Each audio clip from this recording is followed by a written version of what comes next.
Our Bloomberg Politics colleague Mike Bender's got a story up right now on BloombergPolitics.com about how some donors to Marco Rubio's Senate campaign aren't supporting him for president and are contributing to some of his White House rivals. Bender also suggests there's a deeper problem for Marco Rubio, writing that, quote, Rubio must build coalitions from several different voting blocs instead of relying on one. He's not a natural choice for evangelical voters like Ted Cruz or former Arkansas Governor Mike Huckabee. He doesn't have as much experience on foreign policy as Lindsey Graham. He's not even the most popular candidate in his home state of Florida. Now, a number of candidates have been suffering since Donald Trump entered the race, but Rubio has objectively been amongst the hardest hit. The numbers in national and state polls don't lie. In the spring, one national poll showed Rubio as high as 18%. Others had him in the mid-teens, and at one point he actually led the field nationally. Now he gets about 6% in most national polls. He's hovering around 5% in key early state polls. That's down from double digits just a few months ago.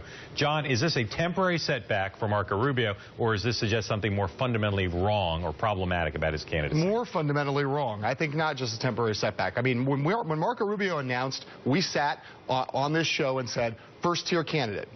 Right now, he's still in the first tier in terms of fundraising, but in no other way is he a first-tier candidate right now. And I do think part of it is a geographic problem, and part of it is that he has no clear hook in a race that now you need a hook if you're going to break through. Yeah, his hook is his biography and his notion that he's a new face. But a lot of people in the party are still worried about that, the whole Obama thing. Yeah. Trump is crowding out his chance to get better known. Yeah. I still believe that it's early and that the strength of his candidacy could in the end make him the establishment candidate without a doubt.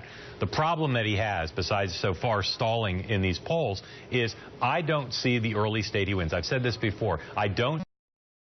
People talk about South Carolina as a strong state or New Hampshire. I don't see his strong early state, and he's spreading himself thin. He has to try in all of them, and that means he's not focused on just one or two. I read that story in the New York Times that I know you read about Marco Rubio in South Carolina that portrayed it as if it was his key state. I read that story and thought, you don't look very strong in South Carolina, and a story that's supposed to make him look strong. Not right now. Right now, Rubio is not doing as well as his supporters would like, to say the least. All right, up next.